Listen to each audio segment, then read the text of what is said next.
The desperate call. The morning sun cast long shadows across the crystalline research facility on Kepler 442 bits as Dr. Lisa Veneth carefully examined the ancient artifact before her. The Zephyrian scientist's four arms moved with practiced precision, her silver-scaled skin catching the artificial lighting as she documented each intricate detail of the mysterious relic. For 3 years, her team had been studying the remnants of a long-dead civilization on this peaceful world, far from the bustling trade routes of the inner galaxy. Dr. Veneth called her assistant, Jorik, his voice carrying the melodic tones typical of their species.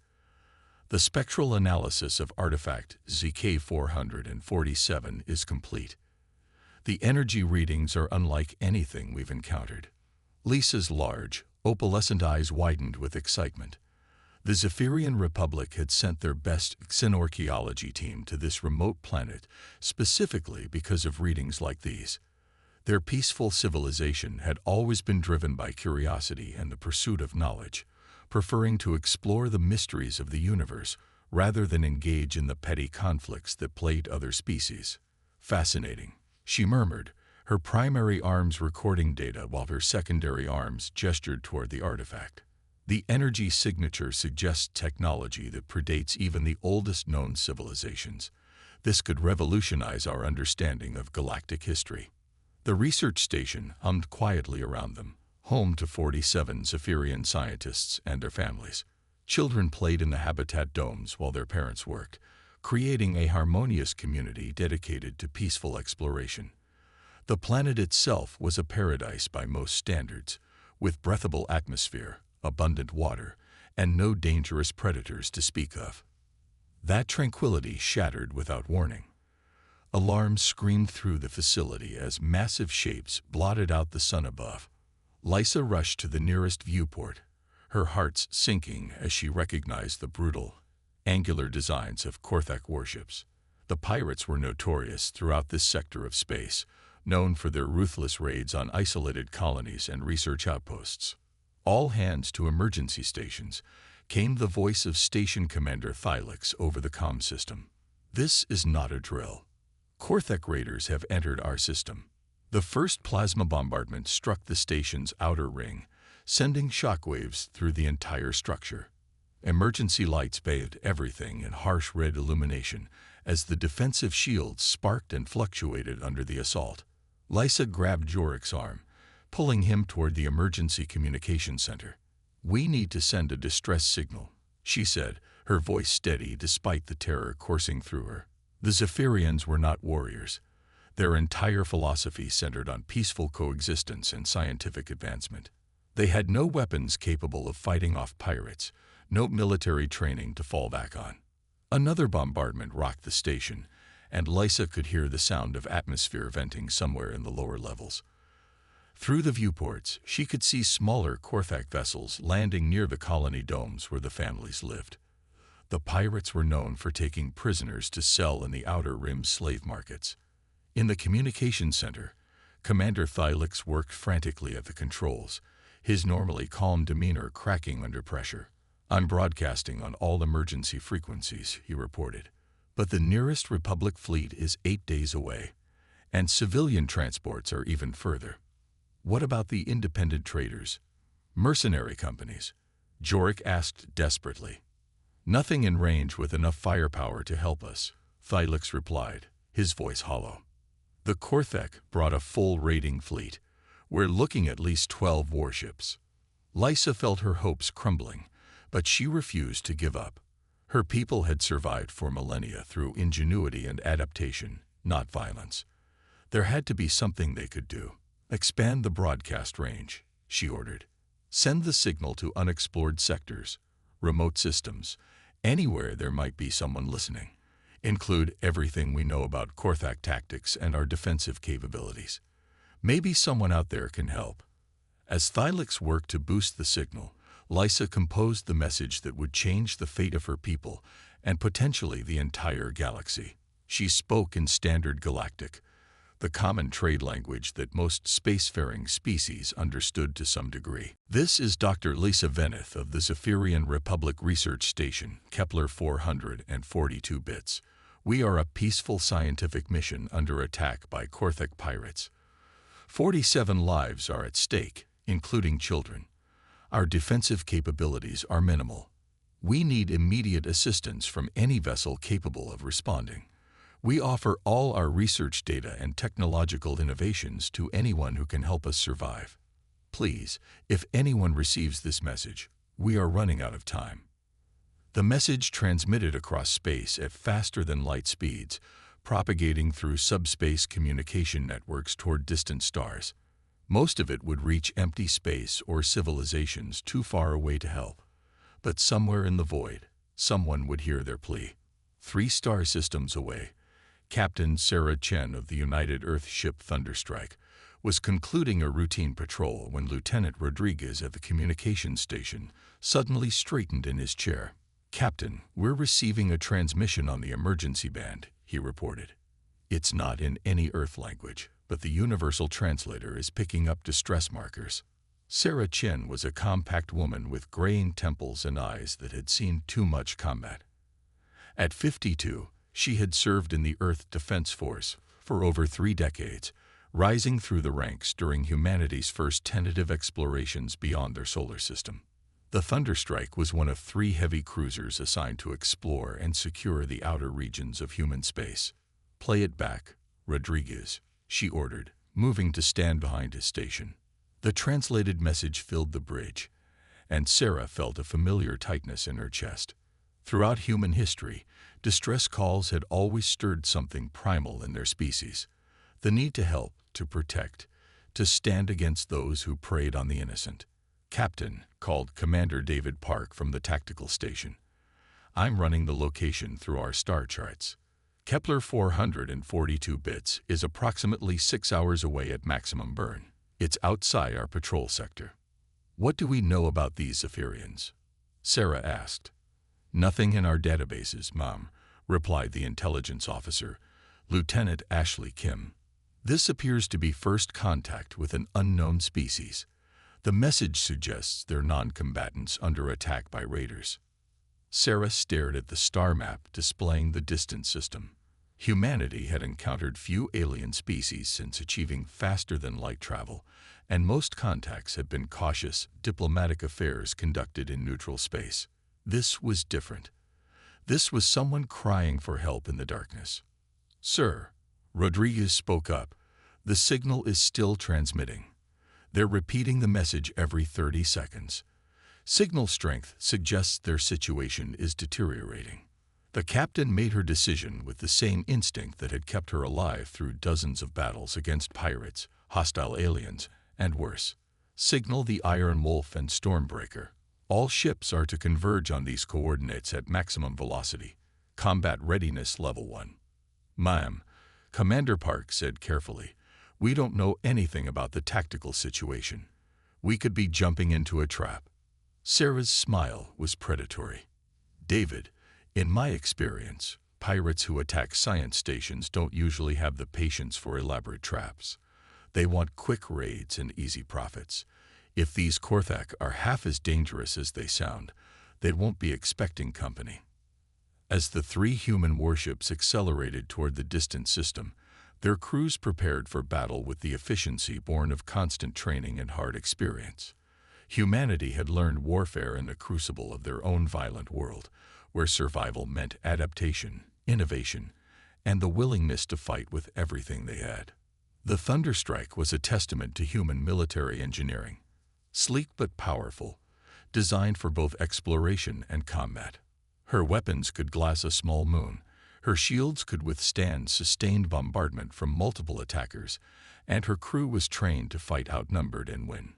Behind her followed the Iron Wolf and Stormbreaker, each equally deadly, each crewed by men and women who had volunteered to venture into the unknown to protect humanity's interests among the stars.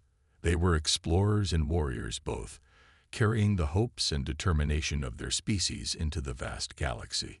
"ETA to target system," Sarah asked as she reviewed the tactical data. 5 hours, 43 minutes at current speed, Park replied. Long-range sensors are starting to pick up energy signatures. Looks like a significant battle in progress. Good, Sarah said grimly. That means we're not too late. As the human fleet raced through space toward their first real test as galactic citizens, none of them could have imagined the profound impact their intervention would have. They were simply responding to a distress call, as humans had done countless times throughout their history. But this time, their response would echo across the galaxy and establish humanity's reputation among the stars. The wrong species had received the SOS, but perhaps they were exactly the right species to answer it. Death World Warriors. The human fleet dropped out of hyperspace at the edge of the Kepler 442 system, like avenging angels materializing from the void. Captain Sarah Chen studied the tactical display with the cold assessment of a predator evaluating prey. 12 Korthak warships surrounded the Zephyrian research station, their weapons systematically destroying the facility's defensive systems, while smaller raiding craft landed on the planet's surface. Analysis, Commander Park, Sarah ordered, her voice calm despite the fury building in her chest. Korthak fleet consists of 8 heavy raiders and 4 assault carriers, Park reported. They're using standard pirate tactics, overwhelming a defenseless target with superior numbers. The research station's shields are at 15% and falling. Through the viewports, the human crew could see the elegant spires of the Zephyrian facility being systematically destroyed. What had clearly been a place of learning and peaceful research was becoming a ruin under the pirates' bombardment. Captain, Lieutenant Kim called from the intelligence station. I'm detecting life signs on the planet's surface. The raiders have landed troops near what appears to be residential areas. Sarah's jaw tightened. Pirates were bad enough when they simply stole cargo and killed crews, but those who targeted families and children were beyond redemption in her book. Signal Iron Wolf and Stormbreaker, she commanded. Attack formation Delta 7. We're going to teach these pirates why they should pick on someone their own size. The 3 human warships accelerated toward the Korthak fleet with devastating purpose. Unlike the brutal, angular design of the pirate vessels, the human ships moved with predatory grace, their sleek hulls betraying nothing of the incredible destructive power they contained. Aboard the research station, Dr. Lisa Veneth felt the station shudder as another section lost structural integrity. The emergency lighting had failed in most areas, and she could taste the metallic tang of recycled air as the life support systems struggled to maintain atmosphere in the damaged facility. Commander Thylix, she called over the comm, any response to our distress call? Negative, Doctor, came the weary reply. I'm reading 3 new contacts on the edge of the system, but their configuration doesn't match any known Republic vessels. Lysa closed her opalescent eyes, offering a prayer to the ancient spirits her people had worshipped before they reached the stars. If help wasn't coming from the Republic, then their only hope lay with whoever had received their desperate message. The first indication the Korthak had that their easy raid had become complicated came when their sensor operator aboard the flagship Bloodclaw screamed a warning. War Captain Skreth. Unknown vessels approaching at high velocity. Configuration unrecognized. War Captain Skreth was a massive example of his species, standing nearly 3 meters tall with armored hide and powerful limbs evolved for tearing prey apart. The Korthak had dominated this region of space for generations through simple brutality and overwhelming firepower. How many ships? He demanded, his voice a guttural roar. 3 contacts, but they're small. Probably scavengers hoping to claim salvage rights. Skreth laughed, a sound like grinding metal. Signal all ships. Eliminate the newcomers, then continue the harvest. These scientists will bring good prices in the outer rim markets. The Korthak fleet began to turn toward the approaching human vessels, confident in their numerical superiority. They had never encountered humans before, had no idea what they were facing. Captain Chen watched the pirate formation adjust to meet them and smiled coldly. They're turning to engage us directly. Good, that'll make this quicker. Weapons free, all ships. Let's show them what happens when you mess with innocents. The first human salvo shattered the Corthec's preconceptions about the galaxy's balance of power. The Thunderstrike's main particle beam cannon reached across impossible distances and punched completely through the shields and armor of the nearest pirate vessel, vaporizing it in a single shot. The Iron Wolf and Stormbreaker followed up with their own devastating attacks, destroying 2 more Corthec ships before the pirates could even return fire. "Impossible!" roared War Captain Skreth as his tactical display showed 3 of his ships simply gone. No weapons have that range and power. But the humans were just getting started. Sarah Chen had learned warfare in Earth's bloodiest conflicts, where survival meant thinking faster, hitting harder, and never showing mercy to those who threatened the innocent. Her crews had trained for scenarios exactly like this, where they would be outnumbered but possessed superior technology and tactics. "Evasive pattern Bravo," she ordered. "Focus fire on their command ships. Park, I want targeting solutions on anything broadcasting command frequencies." The human ships moved through the Corthec formation like sharks among minnows. Their point defense systems swatted aside the pirates' return fire while their own weapons reached out with surgical precision. Each shot was calculated, each maneuver planned to maximize damage while minimizing risk to the research station. Aboard the station, the Zephyrians watched in amazement as their attackers were systematically destroyed by the unknown vessels. Dr. Veneth had never seen such precise, overwhelming military action. Her peaceful people had no concept of warfare at this level. "Commander," she called to Thylix, "are you recording this engagement?" "Every second, Doctor. I've never seen anything like it. These unknown vessels are fighting with a level of tactical sophistication that's beyond anything in our databases." The battle, if it could be called that, lasted exactly 17 minutes. When the firing stopped, the Corthec fleet was nothing but expanding clouds of debris and radiation. The human ships hung in space like sleeping predators, their weapon systems still active and scanning for any remaining threats. Captain Chen opened a communication channel to the research station. "Zephyrian vessel, this is Captain Sarah Chen of the United Earth ship Thunderstrike. Please respond if you are able to receive this transmission." The response came quickly, in accented but understandable Standard Galactic. "Captain Chen, this is Dr. Lisa Veneth. We cannot express our gratitude. You saved our lives, our children's lives. But we must ask, what species are you? We have never encountered your kind before." Sarah paused, realizing that this moment would define humanity's first real introduction to the galactic community. "We're humans from a planet called Earth. We received your distress call and came as quickly as we could." "Earth," Dr. Veneth repeated slowly. "We are not familiar with this world. Are you warriors by nature?" The question gave Sarah pause. How do you explain to a peaceful species that you come from a world where everything tried to kill you, where survival meant becoming apex predators among apex predators? "Not exactly," she replied carefully. "We're explorers, scientists, and yes, soldiers when we need to be. Earth is what your people might call a death world. Everything there evolved to compete, to fight, to survive. It made us very good at protecting ourselves and others." There was a long silence before Dr. Veneth responded. "A death world species. That explains much about your capabilities. Captain Chen, we owe you a debt that cannot be repaid." "No debt," Sarah said firmly. "We answered a distress call. That's what civilized beings do for each other."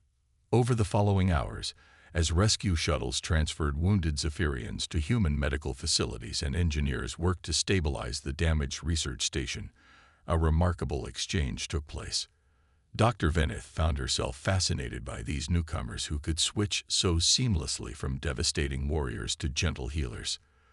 The humans, for their part, were amazed by the Zephyrians' advanced scientific knowledge and peaceful philosophy. Lieutenant Kim worked with Zephyrian linguists to establish better communication protocols, while human medics adapted their equipment to treat alien physiology with an efficiency that astonished their patients. "Your people," Dr. Veneth said to Captain Chen as they stood in the station's main laboratory, You transition from combat to compassion with remarkable ease. How is this possible? Sarah considered the question carefully.